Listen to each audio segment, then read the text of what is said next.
speaking of labs and vaccines and billionaires and globalists, let's talk about Bill Gates, shall we? All right. I'm not comfortable with the way that you put all those things together. They're all together, aren't they? I just don't, I'm sensitive to being accused of like, oh, you're one of those. But we're not. But haven't you learned when we talk about conspiracy theories, as we say, Philip, right? A conspiracy theory is just a spoiler alert for what's to come 6 months from now. Like all of the stuff that people were called conspiracy theorists about a year ago, 2 years ago, has come to pass. Yes. Right? Has happened. Has been exposed.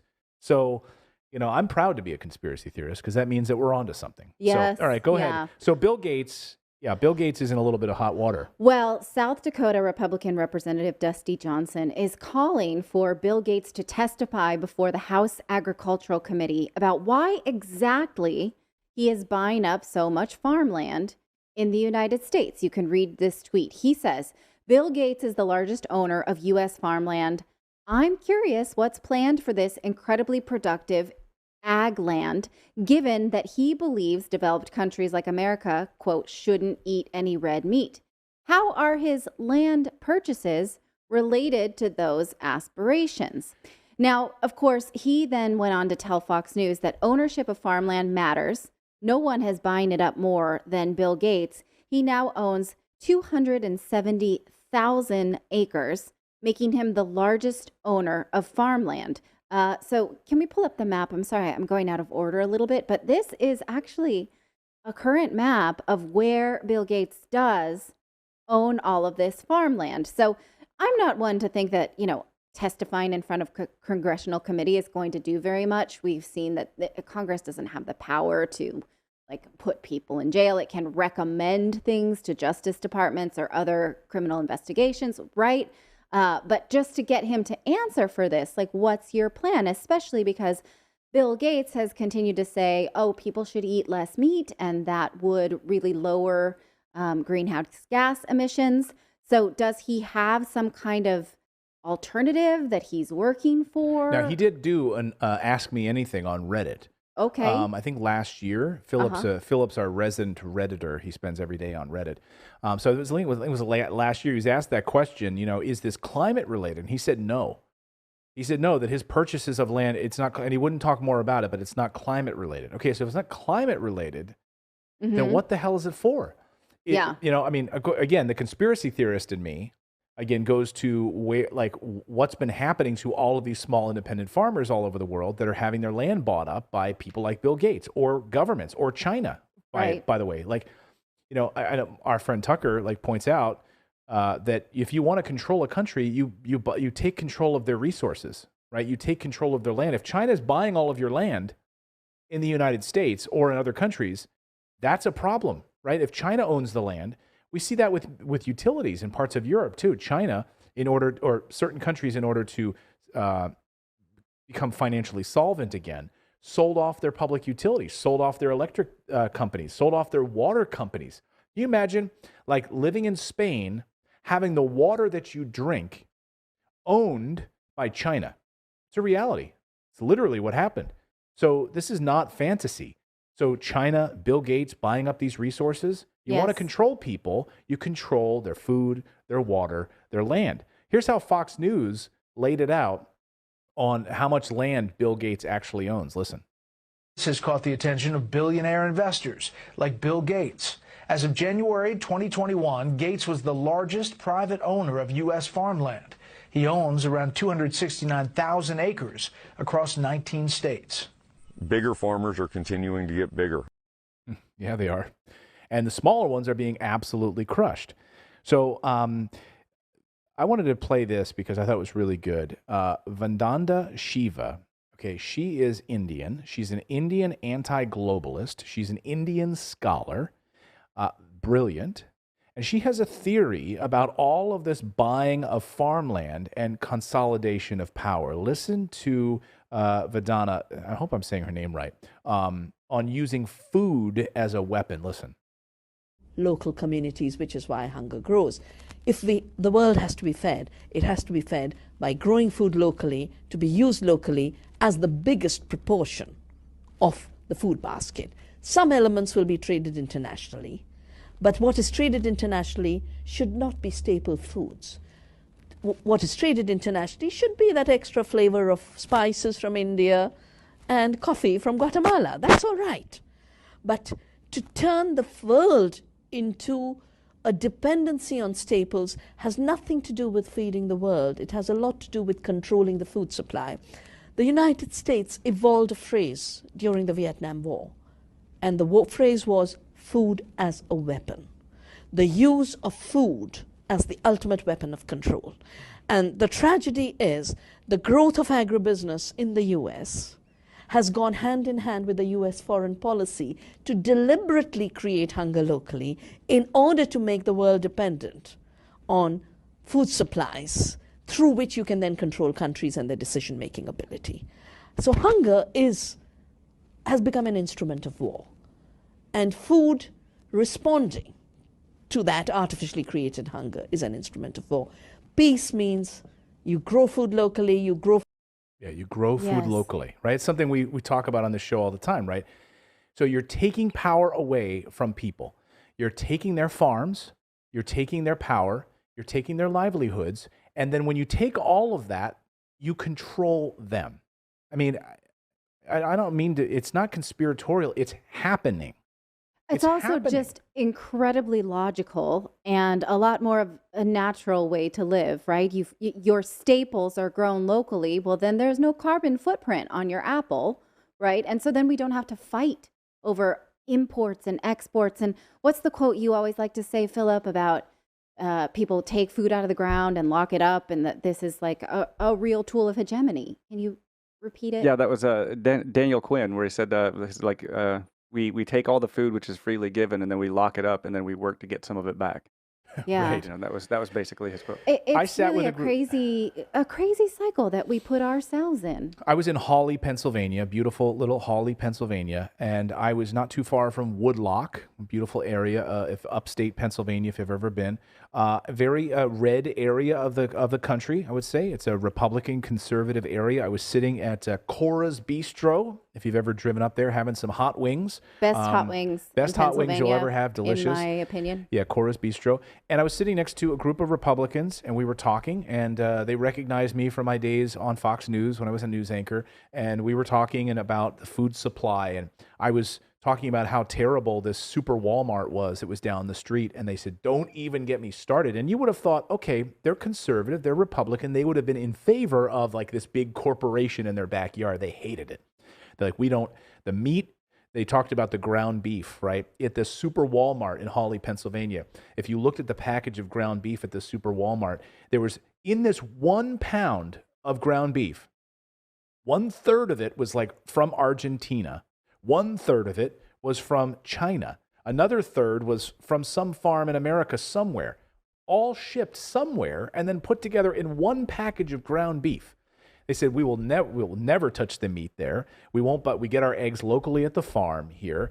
And if we could all return to that way of living, we would be better off. Yes. And he talked about being, that's where, and so the local farms, they were really thriving. There's some like local co-ops that were doing really well because people were saying enough is enough. I saw someone earlier in our chat saying YouTube prepper channels are being shut down.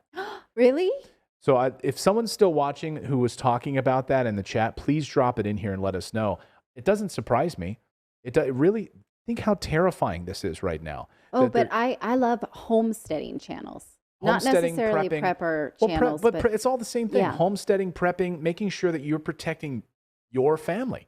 Right. We see it happening in the Netherlands right now, right? Dutch farmers who are having their livelihood just like Sri Lanka, just like in Italy, just like in Argentina, being told that you can't, your farms are being taken. You can't produce on your land anymore because you're not meeting nitrogen requirements, right? Which is ridiculous because, anyone who understands Dutch farmers know that like the production of nitrogen is incredibly low compared to the rest of the world. So they really take care of the land.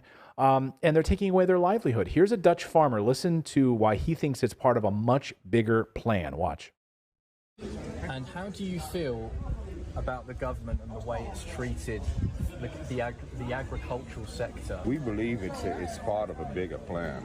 Yeah. And that's why they need our land. They don't need our nitrogen. They need our land. 85% of land is from the farmers, and yeah, they chase us away to get land for building and recreation. What a sweet man, you know? He's like, yeah, they're chasing us away. It's part of a bigger plan. We all as farmers agree here that this is all part of a bigger plan. It's not about the nitrogen. Here's a tweet about in favor of the government seizure. I saw this right in line with this. Bodil Neeson says, so that's the farmer's version. What if actually the reason for the government buying farmland is that the emissions of ammonia and nitric oxide and nitro oxides are far too high? Two is spelled improperly there. And that nature needs space, using a little Sherlock Holmes emoji. Okay, then here's the response on that. Dr. McCall writing, because that is a fake excuse. Dutch farmers have the lowest emissions per ton of food produced in the world. Whatever the reason is for trying to put family farmers out of business, it is not to do with the environment. And there are actually ways to mitigate this ammonia release. For instance, we covered in the newsletter, feeding seaweed to livestock is one way, right? When you talk about runoff of agriculture, growing food, you can not flood the land with pesticides if you move to drip systems. Like there are other things that you can do to make incremental improvement to agriculture. This feels like a Band-Aid on an amputee. Well, again, this is a problem here because, again, the incremental thing that you talk about, they're not giving them time to do that. No. They're literally ripping or the even Band-Aid. heads up about it. Yeah, they're just implementing this, and it's okay for the big farms. They can do it. They can deal with it, right? They can also like buy carbon offset credits and do all sorts of other things while these little farmers are being crushed, and then they swoop in and buy up their land. Not even, they just swoop in and take it. Swoop it. You can't do this? Don't worry, we'll take your land for you. We'll take it. Bill Gates will buy it. China will buy it, and we'll consolidate it. Congresswoman Lauren Boebert also asked that question today. She said, when are we going to ask, from Bill Gates, what the hell are you doing with all this land? Yeah. If it's not about climate, then what the hell is it about? I was interested in some of the responses to South Dakota Republican Representative Dusty Johnson. Lauren Boebert, she evokes all kind of emotions on Twitter, so I didn't think there would be a productive conversation around her replies. But for him, a lot of the responses were like, hey, it's a free country. You can buy up land however you want, which is absolutely not true. You cannot buy land and do whatever you want around it. There are government restrictions on how you use your land. And I think that it is somebody's right to ask questions if the majority of the land is, especially agricultural land, is being, I don't have high expectations for the result of this testimony, but I think that we should all listen. Yeah, here's some tweet responses. I'll put them up on the screen here to your point. Doug Moreno says, it's his land, free market and all, so none of your business. Okay, really? Well, he's a representative of the people of South Dakota, so maybe it is his business to know what's going. What if we found out that Disney just bought up all of South Dakota and wanted to turn it into a theme park? What if he's literally breeding people like the Matrix? Is that your business? What if it's Soylent Green? What if he's making a Soylent? Is that how am I saying it right? Soylent. Soylent Green. It's from people. It's made of people. Right. So, okay. I mean, so farmers, again, Ain says, Gates is circumventing a 1932 anti-corporate farm ownership law by pledging to lease the land back to farmers after the purchase is complete. So farmers will own nothing and they will be happy. Okay. So I can be a sharecropper? Bill Gates can be my slave master? So he can own the land and I can lease it back from him? I can work on his plot of land? Pay him? Master Gates? This is literally what, we should all ask these questions. I'm glad he's asking this question. I'd love to have him on the show. I'm going to try to get Bill Gates. I'd have a lot of other questions about Bill Gates if he would never do our show. But Representative Dusty Johnson, I'd love to have him on your show. Anyone who is in South Dakota, I'd love to have anybody from the Dusty Johnson office. Please reach out. I'd love to do an interview with you, and I'd love to find out exactly what you plan to ask Bill Gates And we welcome that here on the show. But Bill Gates, he has been known for his ability to see money in something and then sort of aggregate things and package them and sell them. I mean, that's sort of the inception of Windows operating system, is that he was a part of a group of hackers that were sharing software. And then he got upset about it, that, the software was being, this is a great book, this out of a great book called What the Dormouse Said, about the inception of the Silicon Valley. And was like, I don't think we should be sharing each other's code anymore. He decided to shrink wrap software and became a gazillionaire. So, I don't know, whatever that guy's up to. Yeah. We can't give him too much credit but I think what we could give him credit for is knowing where to make money off of things, but certain politicians we saw after the first round of lockdowns, the Prime Minister of Portugal, Antonio Costa, said Portugal needs to learn from the pandemic to reduce its dependence on foreign exports. That needs to be the lesson that we learn. Start growing more ourselves, start becoming more self-sustainable. This seems to be the case globally, that reducing your dependence on foreign exports will lead to a happier life for citizens.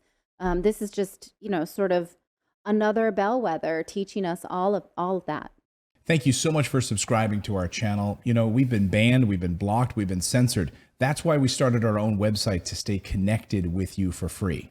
That's right. So head on over to redacted.inc and make sure you're connected with us. You can sign up again at redacted.inc, not .com.